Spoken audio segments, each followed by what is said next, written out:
Film को लेकर खास बातचीत की है। नमस्कार दोस्तों, आप देख रहे हैं इंडिया न्यूज़ और न्यूज़ एक्स। मैं हूं आपके साथ अंकित चंदेल। दोस्तों, एयर एंडर आने वाला है और हम ऐसी फिल्म की तलाश में होते हैं। फिल्म तब अच्छी लगती है ऑडियंस को जब उसमें कुछ एलिमेंट्स हों, जैसे कि उसमें बेहतरीन स्टोरी हो, एक रोमांस एंगल हो, सस्पेंस हो, थ्रिल हो और एक मज़ेदार एंडिंग हो जो कि मजबूर कर दे कि भैया बोलने पे कि ये फिल्म जो है फाड़ू है और पैसा वसूल है। और ऐसी एक फिल्म आ रही है नेटफ्लिक्स पे 29 नवंबर को, जो कि आपके एयर एंडर को मुझे लगता है बेहतरीन बना देगी और वन ऑफ द बेस्ट मुझे लगता है इस साल की फिल्मों में से एक है, जिसका ट्रेलर भी बहुत ही बेहतरीन था, हमने देखा है। और इस फिल्म का नाम है सिकंदर का मुकद्दर। और इस पे बात करने के लिए हमारे साथ मौजूद है दो कला स्टार, क्योंकि वो कलाकार तो हैं ही और सुपरस्टार भी है। मैं बात कर रहा हूँ जिमी जे शेरगिल सर की और अविनाश तिवारी जी। बहुत बहुत स्वागत है आपका इंडियन न्यूज़ न्यूज़ एक्स में। जिस तरह मैंने कहा कला स्टार, तो आप दोनों ही अपनी अपनी फील्ड में कलाकार तो हैं ही और सुपरस्टार वाली इमेज भी आप दोनों की है। तो पहले मैं ट्रेलर पे आना चाहूँगा सर, बहुत ही बेहतरीन ट्रेलर था और काफ़ी पसंद आया। और वो सस्पेंस एंगल तो आपने जो छोड़ा है और जो नीरज सर की क्रिएटिविटी आर्ट वर्क जो है वो बेहतरीन रहता है। तो पहले तो मैं आना चाहूँगा इस पे कि जो आपकी कहानी जब आपके पास आई थी, तो पहला इंस्टिंक्ट मन में क्या था कि इस फिल्म को लेके, इस फिल्म की कहानी को लेके, तो उस पर थोड़ा सा आएंगे। और आप तीनों ट्रायो जो है पहली बार फ्रेश ट्रायो देखने को मिल रहा है, और उसको लेके क्या कहना चाहेंगे सर? पहली बार जब स्क्रिप्ट मेरे पास आई थी तो उसमें प्री क्लाइमैक्स और क्लाइमैक्स नहीं था, तो मेरा पहला रिएक्शन यही था कि इसका प्री क्लाइमैक्स और क्लाइमैक्स कहाँ है। तो नीरज ने मुझे बताया था कि उस पर काम चल रहा है। एंड काफ़ी देर बाद लुक टेस्ट और रीडिंग्स होने के बाद फिर फाइनली वो जो एक फाइनल क्लाइमैक्स था और प्री क्लाइमैक्स था वो हम लोग के पास आया था। अविनाश भाई आपका? यार my first instinct was that बहुत मज़ेदार फिल्म होगी, क्योंकि मुझे जितना उन्होंने पूरी फिल्म नहीं सुनाई थी, एक हल्का सा ये दिया था और मुझे उतना सुनकर ही लगा कि ये मैं और देखना चाहता हूँ। मैं पर्सनली बहुत ही शॉर्ट अटेंशन स्पैन है, मैं फिल्में देख मतलब ऑलमोस्ट छूट गया है मुझसे फिल्म देखना। तो for me to get excited by something that I heard this and I said I want to hear this, वो मेरी मूल वृत्ति थी उस वक्त कि दिस साउंड्स फन। अब हमने फिल्म शूट कर ली है, फरवरी से हमने शूटिंग की थी, अब रिलीज़ होने जा रही है। आई थिंक वो इंस्टिंक्ट और स्ट्रॉन्ग होती जा रहा है and by the year and like you said, I also have a feeling that this would be one of the finer films this year, at least as far as entertainment, at least as far as being thoroughly engaged and having a great time in those 2 or 20 minutes that you watch this film. बिल्कुल। Sir, पहली बात तो आप बाकियों ने पता नहीं notice किया नहीं किया, मैंने तो किया, एक नॉस्टैल्जिया जो हिट किया। पहली बात तो आपको मुबारकें, आपका प्रमोशन हो गया है। स्पेशल 26 में जो है आप सब इंस्पेक्टर थे, इसमें आप सीनियर अफसर बन गए हैं। तो मुबारक भाजी ਤੁਹਾਨੂੰ उस चीज़ ਲਈ। तो बड़ी देर लगी प्रमोशन में। शायद वो रुका हुआ था, जो होता है टेबल के नीचे चले जाता है, रुका रहता है, तो बड़ी देर बाद हुआ प्रमोशन। बहुत देर हो गई है ना, वो तो 2013-14 में आई थी। 10 साल लग 13-14 ना स्पेशल 10 साल लगे भाई। 10 साल ऐसा होता है, सब्र करना पड़ता है, जो देर बाद मिलता है वो दूर तक चलता है। चलता है। बिल्कुल। अगला मेरा सवाल सर आपसे है, वो हमारे जेनजी जो जनरेशन है उनके लिए खासकर। एक तो लाइफ को लेके भी सवाल है। आपकी अगर हम जर्नी देखें, it's been 28 years if I am not wrong, और जो आपका सफ़रनामा शुरू से रहा है, 150 फिल्म्स आपने की हैं, अलग अलग इंडस्ट्रीज़ में आपने काम किया है। इंडियन सिनेमा, अब मुझे नहीं लगता अलग अलग नाम दूँ मैं किसी को, इंडियन सिनेमा में आपने पूरा काम किया पैन इंडिया।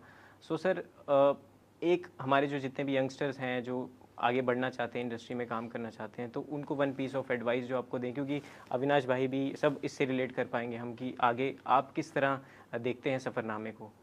सफ़रनामा जो है वो वक्त का क्या है पता नहीं चलता है, कैसे निकल जाता है। अभी हम लोग बात कर रहे हैं 28 ईयर्स, वो 28 ईयर्स कैसे निकल गए वो पता भी नहीं चला, क्योंकि हम आगे देख के चल रहे थे। कई बार हमको भी इनसिक्योरिटीज़ होती है, कई बार हमें भी ऐसा लगता है कि क्या ये जो हम कर रहे हैं ये सही कर रहे हैं, गलत कर रहे हैं। बट कहीं ना कहीं डेस्टिनी वो ऊपर वाले ने लिखी होती है, और बहुत सारी चीज़ें शायद सीखनी थी ज़िंदगी में, इसलिए सफ़र थोड़ा सा लंबा चल रहा है। उस हिसाब से बस सीखते जा रहे हैं, और कोशिश यही होती है कि जो गलती हुई है उसको दोहराया ना जाए। मगर उधर से बाउंसर और आते रहते हैं, एक और आ जाती है, फिर गलती हो जाती है, फिर गड़बड़ हो जाती है, फिर आगे को होते हैं कि अब ये तो नहीं दोहराएंगे, फिर आगे जाएंगे कुछ और हो जाता है, फिर हो जाती है। पर ये ज़िंदगी है, आसान थोड़ा ना है। सही बात है, बिल्कुल। अविनाश भाई, आप पहली बात तो मुबारक आप मडगांव एक्सप्रेस के लिए, बहुत ही Thank you very much. अच्छा रिस्पांस उस पर आया। और एक वो भी एक डेब्यू ही था, डायरेक्टोरियल डेब्यू हो चाहे कहानी, वो भी काफ़ी अच्छा उसका रिस्पांस आया। तो मैं आपसे ये पूछना चाहूँगा, क्योंकि सर ने तो पहले भी वो मिले हैं तमन्ना जी से, जिस तरह उन्होंने बताया भी था, मैं उनका पुराना इंटरव्यू देख रहा था। तो आप जानना चाहूँगा कि दोनों इतने दिग्गज कलाकार, और आपको पहली बार इनके साथ काम करने का मौका मिला, तो इनसे क्या सीखा दोनों से, कि क्वालिटी अगर आप बताना चाहें कि ये जो फैंस को भी ना पता हो कि यार ये चीज़ तो इनमें है। फैंस को तो पता नहीं क्या पता है या नहीं, मुझे ये ज़रूर पता है कि एक तो ये दोनों लोगों के लिए मैं कहना चाहूँगा, one quality that like I said कि हम 100 फिल्में, 150 फिल्में, यहाँ 5 फिल्में हाँ। करके बैठा हूँ, और नहीं, मेरे 15 साल आपको भी हो गए। नहीं साल तो मुझे 21 हो गए काम हाँ। करते हुए, इसीलिए मतलब if you sit down and on a journey, अगर मैं बैठकर दूसरों को देखूँ, मैं बोलूँ कि कोई 21 साल में कहाँ पहुँच गया, मैं कहाँ हाँ। पहुँचूँ, इसमें तो कोई अंत ही नहीं है। सबकी अपनी-अपनी जर्नी है, अपने-अपने रास्ते हैं। बट जो मैंने पर्सनली ये फ़ील किया कि ये 5 फ़िल्में करने के बाद और ये 21 साल से काम कर रहा हूँ, कहीं न कहीं एक मन में ये भाव रहता है कि I know a few things more than most people around me. I never felt that with them. I always felt that they were in a space where जैसे मैं अपने सेट पे हूँ, अपने मोमेंट पे हूँ, they were almost like that. They would come, do their job, listen to the director, exactly just do the right things. And that is my learning, that to be able to sustain for this long, what are the things that you can get immediate success, people you can get अचानक से बहुत सारा प्यार, but to have that longevity, to have that endurance in a time like this, when the world has opened up, everyone has an opportunity today, there's so many people walking in, to still have that relevance, to still have that longevity, you need to be a top class professional. That is something that I truly felt was something I definitely took from them, कि 2 second के लिए ना मैंने भी अपना थोड़ा सा जो है उसे महसूस किया और उसे कम करने की कोशिश की, because I really saw them have that, the kind of humbleness that they have, the kind of work dedication, work ethic that they have. These are things that definitely want to learn from them. बिल्कुल। और sir, जिस तरह हम छोटे अगर बड़ों से सीखते हैं, तो बड़े भी छोटों से काफ़ी चीज़ें सीखते हैं। तो आपने इनसे क्या सीखा है, एक क्वालिटी आप बताना चाहें इनकी? मैं तो यार 28 साल सवाई भी इसलिए किया हूँ कि मैं बड़ों को भी देख रहा था, लेकिन मेरी एक दूसरी आँख जो है वो छोटों पे भी थी कि वो क्या कर रहे हैं, किस तरीके से कर रहे हैं। और मैं आपको एक चीज़ बताऊंगा कि शायद मैं कहूँगा कि मैं हमेशा से एक डिसिप्लिन एक्टर था, लेकिन मेरा डिसिप्लिन जो है वो बढ़ता चला गया यंगस्टर्स के प्रोफेशनलिज्म को देख के, उनके डिसिप्लिन को देख के, उनकी डेडिकेशन, उनके हार्ड वर्क को देख के।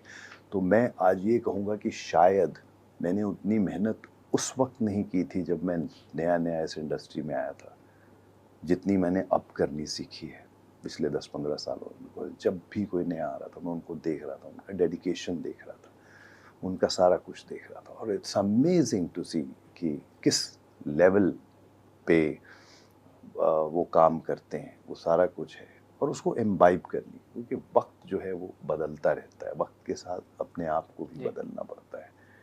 और दूसरी चीज़ ये है कि अपना अविनाश के साथ had such a great time. I think कुछ लोग अंदर से बड़े अच्छे सोल होते हैं, इसलिए वो उनकी परफॉर्मेंस में निकलता है। He is one of them. He is not कोई वैसा नहीं है कि मैं काम करूँगा निकल जाऊँगा, उतनी ही डेडिकेशन है क्राफ्ट की तरफ। Obviously he has that experience of so many years as an actor, so that nothing is difficult for him. मतलब एक इंसान सुबह के 5 बजे एक नदी के ब्रिज के ऊपर 2 तारों से टंगा हुआ है, 2-3 घंटों के लिए एक शॉट देने के लिए ठंड में,